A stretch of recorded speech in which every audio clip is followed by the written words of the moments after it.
This is the last question, and please take it first. What election and or campaign finance reforms do you support?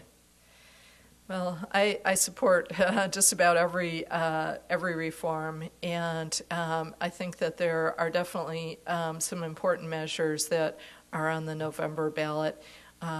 There's one that would take away the right of people of modest means to pool their money together through the union that represents them, and to have a voice to speak up against the power of corporations. I'm a very, very strong supporter of the California Disclose Act. I think it would mean a great deal to voters to be able to see right on the mailers that they're getting who the major funding is from. And we need to have that kind of sunshine in our political system. We also need to have a way of getting at the issue of sponsored bills versus authors' bills in Sacramento.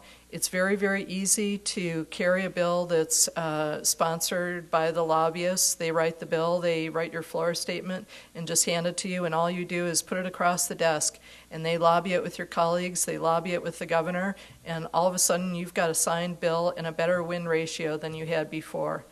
And we've got to figure out a way to balance that by making the information readily available on the web, what the source of the bills is. And if it's written by the Adidas Corporation, it ought to be right out there on it. And with the California Disclose Act, when we force corporations to put their corporate logo on the stuff that they mail, it's going to change our political dialogue. Jerry Hill. Well, thank you. And that really is a good question because it's so crucial at this point in time.